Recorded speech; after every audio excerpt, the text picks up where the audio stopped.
Féliciter les jeunes reporters pour leur engagement exceptionnel. Cet engagement que la Convention a pour l'excellence journalistique aussi me fascine. Et votre passion pour ce métier-là, elle reste fondamentale en fait, parce que quand on travaille dans des conditions difficiles, il est très compliqué de le faire s'il n'y a pas de passion. La presse est un pilier de la société et de la démocratie, et vous avez votre rôle à jouer dans la promotion d'un Sénégal souverain, d'un Sénégal juste, équitable et prospère, parce qu'en fait, c'est ce que nous voulons tous. C'est pourquoi vous êtes à l'avant-garde de ce combat pour la bonne information et pour la transparence. Et j'engage le ministre pour ce qui concerne ce que vous avez dit dans votre rapport. J'étais informé du rapport même avant que vous ne soyez là. Et j'ai vu des choses que je comprenais, mais dont je ne savais pas l'ampleur en fait. Je pensais que ça concernait quelques personnes, mais pas à un certain niveau.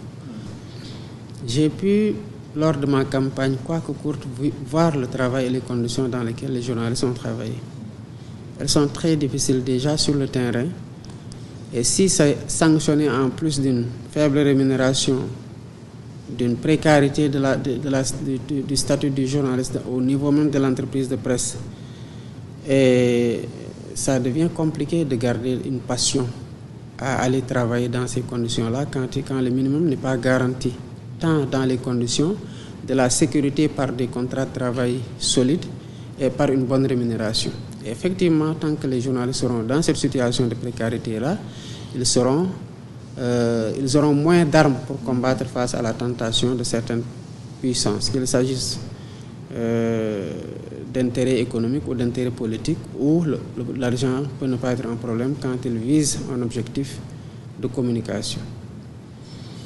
Cela doit faire l'objet de concertation entre les entreprises qui sont des employeurs et les travailleurs du milieu de la presse, avec la supervision de l'autorité qui doit veiller à la bonne application des règles qui régissent les contrats de travail entre employés et employeurs. C'est une faute que d'employer quelqu'un et de ne pas reverser les cotisations sociales. Parce que si vous voulez, comme vous l'avez dit, rester journaliste jusqu'à la fin de votre vie, mais la fin de votre vie ne s'arrête pas avec la retraite. Et après, vous faites comment pour vivre s'il n'y a pas de cotisations sociales qui ont été versées?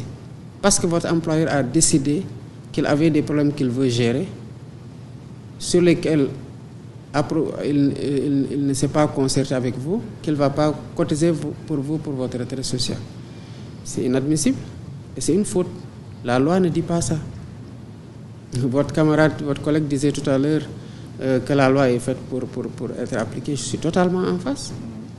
C'est ce que je défends partout et c'est ce que je promeux. La loi, elle doit être appliquée dans toute sa rigueur.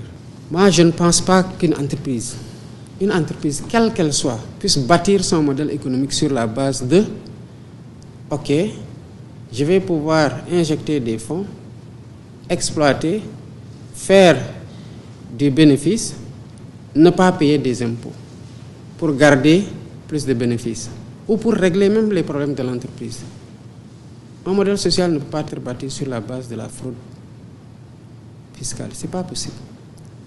Aucun pays sérieux n'accepte ça. Qu'est-ce qui s'est passé pour les entreprises de presse? Vous le savez, ce n'est pas la première fois qu'on parle d'effacement de la dette fiscale des entreprises. En tout cas, avec moi, ça ne s'est pas passé et ça ne se passera pas. Donc le dernier effacement, c'est la dernière fois que ça se passe. C'est la loi qui dit quand vous employez quelqu'un et qu'il a un revenu, il doit payer des impôts. Et votre impôt n'est pas arrivé à destination. C'est ça le problème. On vous a fait des prélèvements sur vos maigres salaires et les entreprises en question, pour certaines en tout cas, les plus grands débiteurs de cette dette fiscale-là, ne sont pas partis payer cet impôt-là. Et cette histoire de fraude fiscale-là, d'abord c'est fini, mais la loi me dit, et je le dis tout le temps aux Sénégalais, Je suis le seul Sénégalais qui a levé la main et qui a juré de respecter la loi. Mais alhamdoulilah, j'ai juré aussi de la faire respecter. Ce chantage ne marche pas. Maintenant, s'ils veulent des solutions, j'attends qu'ils m'écrivent pour me dire voilà les pistes de solutions qu'on veut vous proposer. Et on va être inventif. Bravo pour l'investissement et pour la création d'emplois. Te lu ci état mën a def dina leen soutenir ci loolu.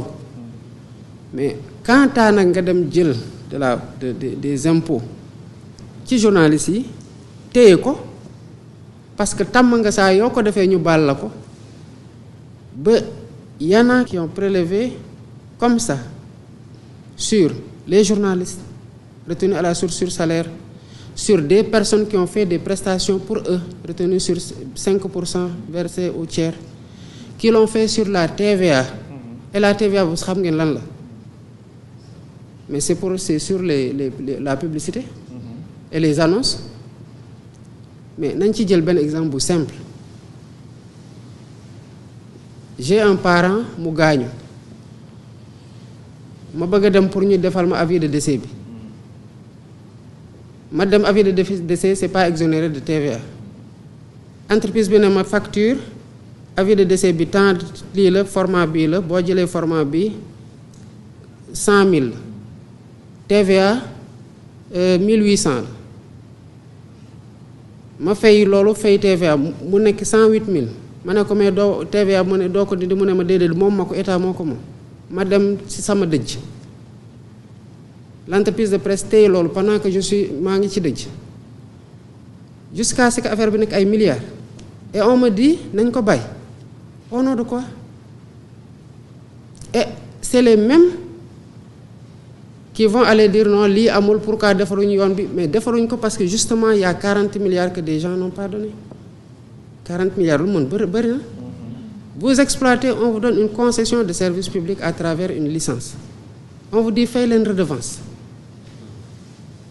ñu ne duñ fay redevance te yéen a ngi exploité mais pendant ce temps là après boo xam ñu ne c'est un secteur sensible d'accord j'entends mais les cliniques lan moo leen gën a sensible on opère des gens parce qu'on n'est pas en mesure de satisfaire toute la demande par des hôpitaux publics ay nit dem investir ci ay cliniques ay nit di matu hôpitaux yi jëluñu leen en charge ñu rawale leen ci clinique sauver yaay sauver doom mais les cliniques dañuy fay impôt est-ce que pour autant ñoom nee nañ non nañu effacer suñu dette fiscale parce que c'est un domaine sensible ban domaine moo sensible parce qu'on a le micro donc ñii nii di génn di wax ñëpp en fait dañu nekk di wax parce que nous on joue la carte de l'apaisement et de la diplomatie.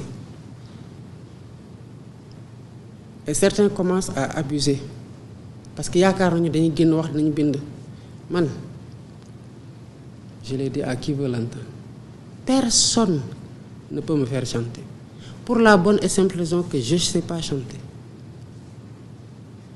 lan presse bu commencé di wax lenn moo mën a am ñu wax lu dul dëgg pour jàpp ne ñu ngi may yàqal tooñ ci nit yoon topp leen parce que ci diffamation lay nekk ak diffusion de fausses nouvelles wala ñu wax loo xamante ne dëgg la lu may déranger parce que man maa ko def ma xam ne man maa wàcc yoon ma tegu wàcc yoon